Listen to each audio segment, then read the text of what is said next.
Hi guys, welcome to this video all about Matthew Perry's new book, Friends, Lovers and the Big Terrible Thing. I read this book in about a day and a half and I'd like to share my thoughts with you, so let's dive right in. For those of you who don't know, but if you're watching this video, I'm sure you do, Matthew Perry is an actor and he's best known for his role as Chandler Bing on the American sitcom Friends. And this book is basically a memoir about his life. Like I mentioned, I read this book in about a day and a half because I found it so interesting. I'm a massive Friends fan.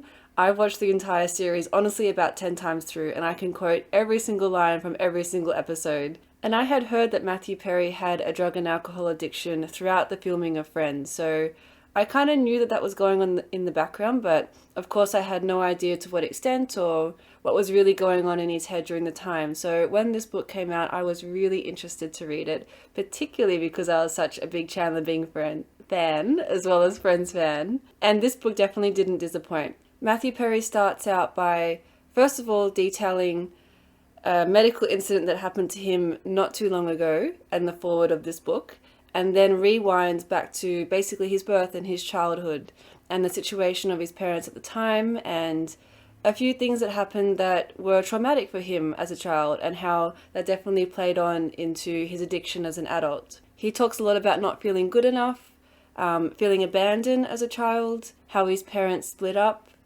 and how he kind of never felt like he really had a family that he belonged to fully.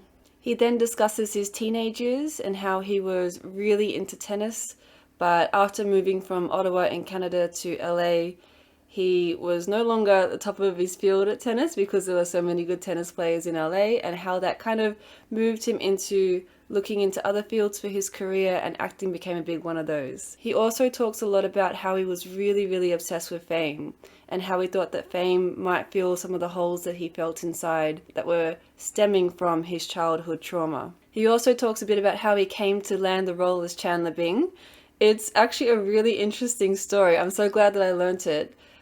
Chandler Bing almost was played by someone else, and through a series of events, Matthew Perry ended up being the one that was cast for the role and ended up keeping the role. And there are an uncanny amount of similarities between Chandler Bing and Matthew Perry.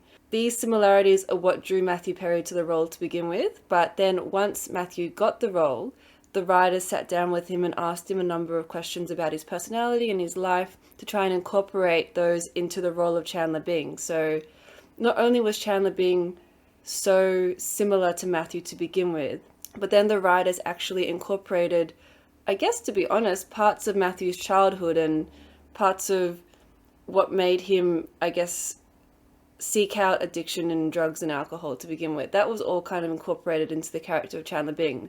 For example, a really strained relationship with his mum, parents that were divorced, feeling like he wasn't worthy of love. Those kind of aspects were Matthew Perry as well as Chandler Bing. Matthew also talks about how you can tell when you watch Friends what kind of drugs he was on by his weight and how he looked. For example, he says that when he was a little bit more overweight, he was generally just on alcohol, but when he was very thin and slim and kind of gaunt looking, he was on drugs. And it's really interesting. As a fan of Friends, of course, I did notice Matthew's weight fluctuate throughout the series, but it's really interesting to get an inside look into what was actually going on behind the scenes as well, and to learn exactly what he was doing when he wasn't filming. In particular, in between season 6 and 7, at the night where Monica and Chandler get engaged, the very last episode of season 6, Chandler Bing, or Matthew, he looks quite overweight or quite pudgy, I guess. And then at the very beginning of season 7, he's thinned down so much. And for some reason, I just assumed that it was because the directors of the show said, Matthew, you're a bit overweight, you need to slim down, otherwise this isn't going to work. And so that's why he lost weight. And then for some reason, I just thought that he was off drugs by that time, or he was clean. I have no idea why I thought that. It's just the impression that I got. But in actual fact, what had happened was that Matthew was on mainly taking alcohol during the end of season 6, and then by season 7 he had relapsed into drugs, and that's why he lost all the weight. So he actually wasn't better at all by season 7. He was still battling his addiction then, and that was really eye-opening for me as someone who just had this random perception of what had happened to learn that I was completely wrong, of course, because I wasn't there. Yeah, it was really interesting. Matthew doesn't just talk about his time on Friends in this book though, and in fact, as much as he gives information about what was happening while he was filming Friends, he talks a lot about his life outside of Friends. As I discussed, he already talks about his childhood and how he came to become Chandler Bing, but he also talks after Friends about all the other projects that he was working on throughout the years, because Friends finished in 2004, so it's been, my goodness, 18 years since the series ended. And Matthew has been working on a number of plays and screenwrites at the time, since that time. And it's really interesting to see how motivated he is to still work, and yet how much he is still struggling with his addiction. He also talks quite a bit about some pretty intense medical emergencies that he's had in the past. I won't go into too much detail because I don't want to spoil the book for you, but suffice to say, when he says on the back of this book that my friends call me Maddie and I should be dead, it's true. He has had some very close calls, all pretty much caused by his addiction to drugs and alcohol.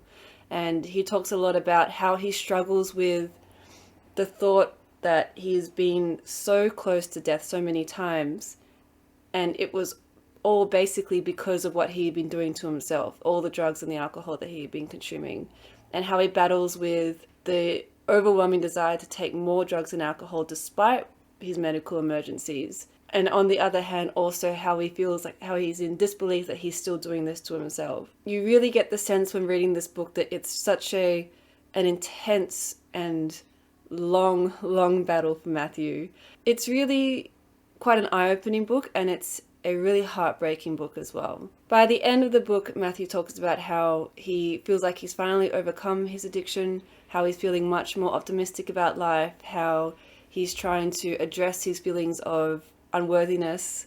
And it does end on a high note, but there are a lot of emotional moments in this book as well. And I think Matthew does a really good job of taking you with him during these really tough and emotional times. Matthew's relationship with women is also extremely fractured, and he talks a lot about a lot of the girlfriends that he's had in the past and a lot of the women that he's been seeing casually in the past too, and how, again, his feelings of not being good enough have really, I guess, sabotaged a lot of his relationships.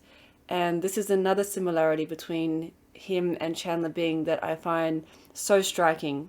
This is, by the way, the Chandler Bing at the beginning of the series. And one of the quotes that really sticks in my mind from Friends is when Chandler Bing says, "I've said too much, I've scared you. I'm lonely and awkward and desperate for love." And in this series it's quite funny, but I think it really hits home with this book and Matthew's relationship with women. And even though it's funny in the series, it's actually particularly heartbreaking to hear how real that actually was for Matthew in his personal life. My final thoughts on this book are read it, plain and simple. It is such a well-written, actually it's a beautifully written book. And Matthew really takes you on a journey with him, and he's very vulnerable, he's very raw. It's so much more emotionally charged than what I thought it would be.